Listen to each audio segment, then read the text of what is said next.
Senhora Presidente, Srs. Deputados, Sr. Dr. Nelson Martins, a quem cumprimento e agradeço a presença aqui. Eu vou começar aqui por duas questões ainda na transição do BES para o novo banco. Em primeiro lugar, uma auditoria em relação ao BESA, à exposição do BES ao BESA.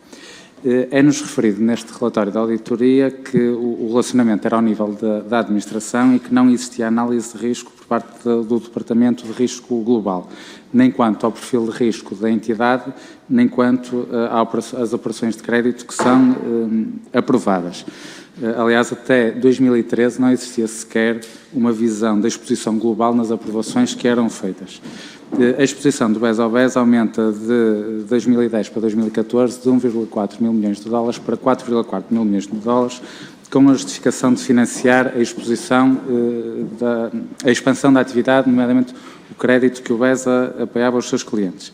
No entanto, se nós formos verificar como se discrimina esta exposição, nós encontramos 1.000 milhões de dólares para regularizar um descoberto do BESA, no BES, 1.000 milhões de dólares para financiar reservas obrigatórias que o BESA tinha que fazer no BNA, porque não gerava capitais suficientes para isso, e 1,5 mil milhões de dólares para investimento em dívida pública angolana. Estas operações de crédito eram aprovadas no Conselho Diário Financeiro e de Crédito, que deveriam ter pelo menos 3 membros nas reuniões e, por diversas das operações, foram aprovadas apenas com um desses membros. Eu imagino que este relatório tenha sido pedido já pela administração do Dr. Eduardo Stock da Cunha. Aqui não é feita nenhuma referência à questão da garantia da Angola. Perguntava-lhe porquê e quais foram as consequências deste relatório da auditoria. Muito obrigado. Esta auditoria foi pedida ainda pelo Dr. Vítor Bento. Apesar do relatório ter saído já em setembro de 2014, foi efetivamente pedida ainda pelo Dr. Vítor Bento. Penso que se está a referir ao relatório 119 de 2014, não é? Há de estar na primeira página. Exatamente. Pronto. É um relatório que também foi dado no âmbito da auditoria forense. E, efetivamente, foi mais uma auditoria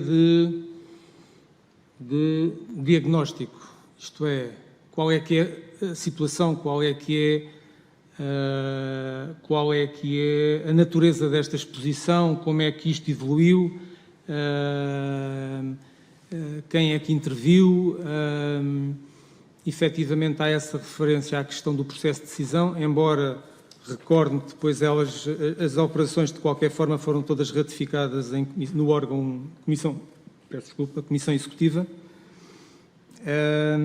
Efetivamente o tema da garantia não era objetivo desta auditoria, nem tínhamos informação sobre esse tema. Mas, basicamente, esta auditoria, acho que fez aí já uma boa descrição, dá conta de uma evolução muito rápida da exposição a essa subsidiária. Por outro lado, efetivamente, o processo de relacionamento com a subsidiária não era um processo formal, no sentido de que houvesse uma política definida, procedimentos definidos, era feita muito ao nível das administrações, e fazem uma referência ao tema do risco. Se eu salvo erro, assumia-se que, como o BESA fazia parte do grupo BES, o rating o rating da subsidiária era o rating da casa-mãe. E penso que isso era aceito. Não me recordo se faço referência à aceitação disso, mas tenho uma ideia que sim, que o tema do rating era aceito pelos auditores, nomeadamente. E houve consequências quais foram as consequências desta auditoria? Isto foi mais o input de mais informação que foi dada à administração e também à auditoria forense posteriormente para fazerem o seu trabalho. Não sei exatamente, deduzo que, por exemplo, algumas conclusões concretas que possam ter sido tiradas da auditoria forense possam também ter bebido, não apenas daqui, mas também desta análise, até porque houve aí vários pedidos de informação, esclarecimentos que foram dados e, portanto, como houve aqui uma auditoria tão específica, tão especializada, os próprios auditores da Deloitte também, no fundo, utilizaram isso como input para a sua análise. Não há uma consequência direta, até porque o BESA deixou de fazer parte do grupo, não é? Portanto, na prática, as conclusões de modelo de governo, de processo de articulação que devia existir, deixou de fazer sentido com a resolução. Não é? Muito bem. Eu avançava, depois houve aqui duas auditorias relativas às partes relacionadas, que já aqui foi abordado esse tema, mais numa vertente posterior, digamos, já da venda do novo banco e partes relacionadas. Portanto, aqui ainda estamos a falar do BES e das transações com partes relacionadas. Estamos a falar do BES? Ainda no BES. Portanto, okay.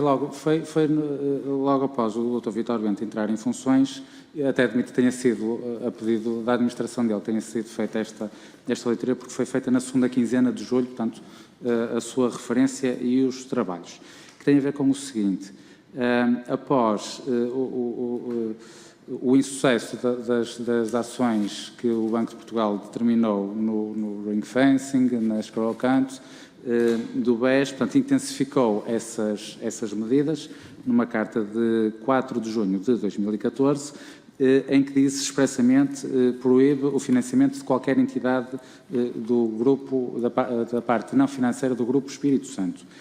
Ainda assim, o BES, neste período de tempo, aumentou a sua exposição à parte não financeira em 250 milhões de euros em 6 operações, ainda que parte delas tenham sido autorizadas pelo Banco de Portugal, sim, mas outra nem tanto. Queria lhe perguntar em que contexto é que foi feita esta auditoria e também quais foram as consequências. O contexto é claramente BES. Apesar de haver realmente aqui relatórios já com datas, nomeadamente há um follow-up que nós fazemos já em setembro,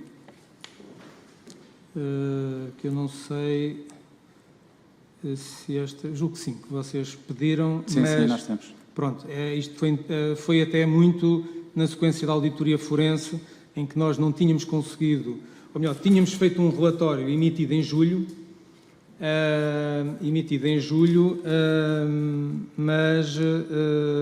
mas efetivamente há um follow-up que não tinha sido feito a coisas que não se sabiam ainda, porque as atas não estavam feitas, as decisões não estavam formalizadas e, portanto, fizemos ainda esse trabalho em setembro, nomeadamente para dar a auditoria forense. Deixe-me só aqui, nas minhas notas,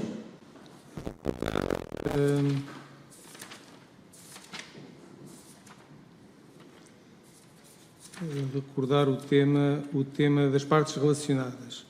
Basicamente, o contexto das partes relacionadas, ainda no contexto do BESA, há em fevereiro de 2014 uma determinação para implementar um processo e um modelo de governo para controlar as partes relacionadas com o BES, portanto, qualquer parte do grupo BES, GES ou Espírito Santo Financial Group. Foi solicitado ao Departamento de Auditoria que fizesse o seu papel de avaliador se as medidas que estavam a ser determinadas pelo Banco de Portugal estavam ou não estavam a ser implementadas. Há um primeiro ponto de situação, portanto, voltando um bocadinho atrás, em março começa a funcionar uma comissão de controle de partes relacionadas. Esta comissão era constituída e presidida pelo Comitê de Auditoria. Março de 2014. Estamos em março de 2014. Portanto, este relatório é a realidade de controle das partes relacionadas pré-resolução, claramente. Apesar dessa data mais adiantada que existe à frente.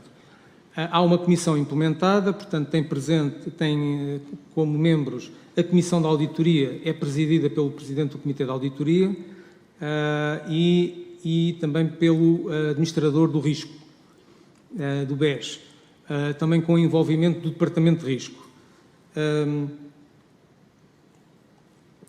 A nós, a auditoria, foi-nos pedido que confirmássemos que o modelo de governo que foi determinado tinha sido devidamente implementado ou não. Nós fizemos um primeiro relatório para o Banco de Portugal em 2 de junho, é claramente focalizado na avaliação das medidas de governo para o funcionamento dessa Comissão de Controlo de Partes Relacionadas. Se bem me recordo, o tema aí, portanto, ela estava a funcionar, mas ainda havia aí algumas coisas incipientes do ponto de vista da divulgação interna por todo o grupo, do ponto de vista de todo o grupo estar a mandar as operações para essa comissão para decidir. Portanto, havia ainda aí algumas afinações a fazer. E há um trabalho que é feito, diria, entre maio e junho, e julho também, que é efetivamente mais substantivo, que é as operações chegaram ou não chegaram à Comissão, as decisões foram ou não foram bem tomadas, face àquilo que eram os requisitos, ou de proibição, ou de fazer em condições de mercado. Mais uma vez digo, elas não eram... As operações não são, por definição, proibidas, embora nesta altura haviam bastantes proibidas e, portanto, havia essa determinação que referiu há bocado. Efetivamente, o follow-up que é obtido mais tarde, para ter uma conclusão mais cabal do que se passou, portanto, permite concluir que dentro das operações que estavam em dúvida e que nós não tínhamos conseguido concluir antes, porquê? Porque não havia, portanto, reparem que aqui o papel não era um papel, o papel da auditoria não era um papel de omnipresente na Comissão, quer dizer, não estávamos na Comissão a decidir com os membros da Comissão. Íamos lá, era na semana seguinte, então que operações é que chegaram, pedíamos a documentação, as atas, portanto, e havia aqui realmente bastante, em julho, tivemos muita dificuldade em tirar conclusões, digamos, definitivas, porque faltava muita documentação, fundamentação para as decisões. Era dito que o Banco de Portugal tinha autorizado, mas onde é que está a autorização do Banco de Portugal? Era dito que havia determinado tipo de circunstâncias associadas a uma entidade, mas, sobretudo, os temas aí eram temas de que tinha sido autorizado pelo Banco de Portugal. E nós não tínhamos documentação, não tínhamos atas, não tínhamos os e-mails, muitas vezes nessa fase a comunicação, mesmo com o regulador, era muito por e-mail. A conclusão que tiramos em setembro foi a nossa melhor conclusão definitiva, em que eu agora confesso que não tenho de cor, mas efetivamente comprovou-se que havia várias operações que estavam autorizadas pelo Banco de Portugal, e julgo que havia uma ou duas exceções de transações em que não se conseguiu provar que efetivamente tinha havido acordo prévio ou formal, ou que nos tivessem apresentado esse acordo formal do Banco de Portugal. Muito bem. Refere que em março foi criada uma comissão, que eu imagino que seja a Comissão de Controlo de Transações com partes relacionadas, mas que não deve ter funcionado muito bem. Há um relatório posterior assinado pelo Sr. Doutor em 2015, em novembro, e que tem como classificação de insatisfatório. E neste relatório percebemos que não existe esta Comissão de Controlo, ou melhor, ela existe, mas não funciona, que não existe um processo formal atualizado e efetivo de identificação prévia, análise e aprovação das transações com partes relacionadas e que, isto recordo, estamos em novembro de 2015, a lista de partes relacionadas está desatualizada já há mais de um ano, já desde maio de 2014 que ela não é atualizada, e a informação que consta desta lista é pura e simplesmente a identificação das partes relacionadas, sem qualquer informação adicional, como o número do cliente, a exposição, qual é, digamos, a relação com o grupo, neste caso já Novo Banco.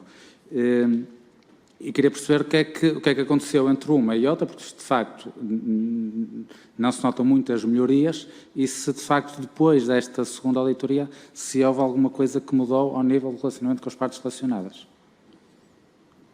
O que aconteceu foi a resolução, ou seja, o modelo de governo montado na descrição que eu fiz e que o Sr. Deputado também descreveu aí com base no relatório, é a realidade BES.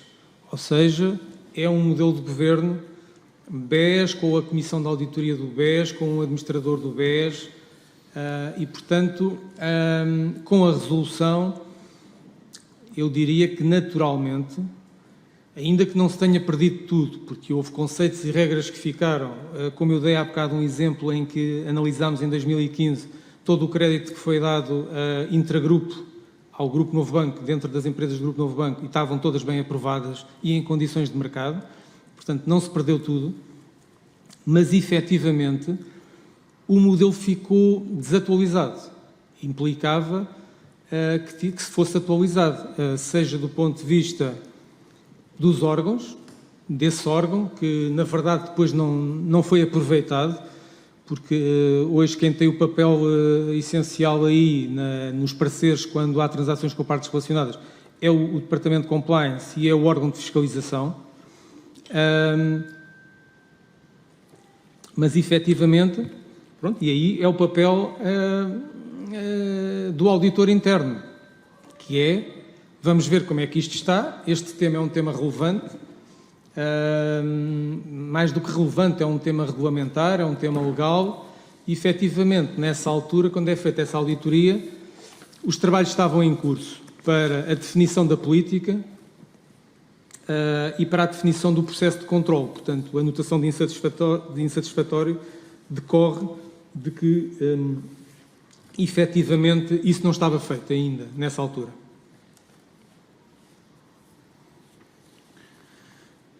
Muito bem, eu vou avançar aqui para a parte que mais me interessava e manifestamente não vou ter tempo suficiente. Queria só, Sr. Presidente, para fazer aqui um pequeno grupo de questões e depois numa segunda ronda faria o resto.